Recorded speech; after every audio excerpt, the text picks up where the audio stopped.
Hello, my name is Hill Morrison, and I'm here to tell you about an experiment done from 2008 to 2013.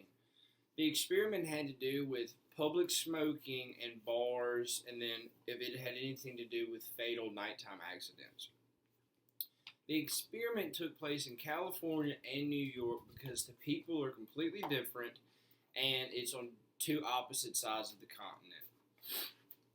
The experiment was to see that if bars that did not allow smoking would change the rate of how many nighttime fatal accidents that went on.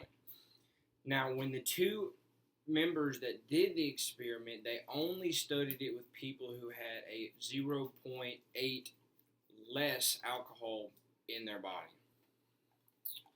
They put special restrictions on some bars and then watched other bars that did not have the non-smoking restriction. They put measures so everything would be accurate over a 5-year period from 2008 to 2013. They did not mess with anything throughout the 5 years, and then after the time was up, they went back and collected the results.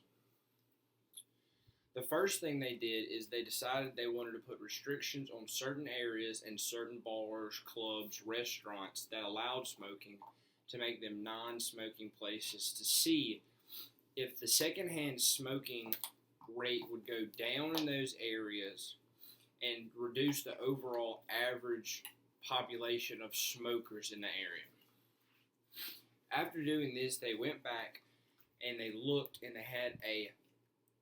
they charted about the amount of secondhand smoke and the average smoking rate, and then picked the bars or restaurants or wherever they wanted to set the laws to start their experiment. With the restrictions set, they wanted to see that with drivers less than a zero point 0.8 blood level, if smoking or non-smoking in bars, restaurants, areas would cause the nighttime fatal accidents to go down or if it was to go up. Well, the way they tested this is they went through many different theories, but then they finally decided that they were going to do an uninterrupted time series over the 5-year span from 2008 to 2013. They thought this would be beneficial for the public, for the restaurants, bars, and just the overall community.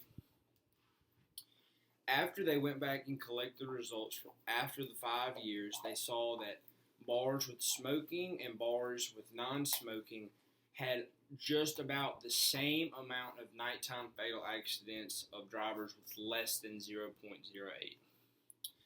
Now, the reason they picked 0.08 is because that is the legal limit whenever you are supposed to be drunk or intoxicated. So if you are above 0.08, is when you are out of the subject, you get in a wreck, they don't count it towards the average.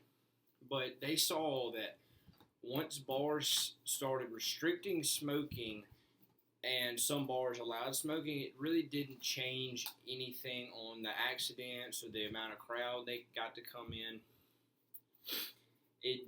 After 5 years, they cut the experiment off and then they posted these results to the data logs. So once they did the public smoking restrictions just to reduce the overall secondhand smoking, to reduce smoking rate in general in the area, and just to try and benefit the public.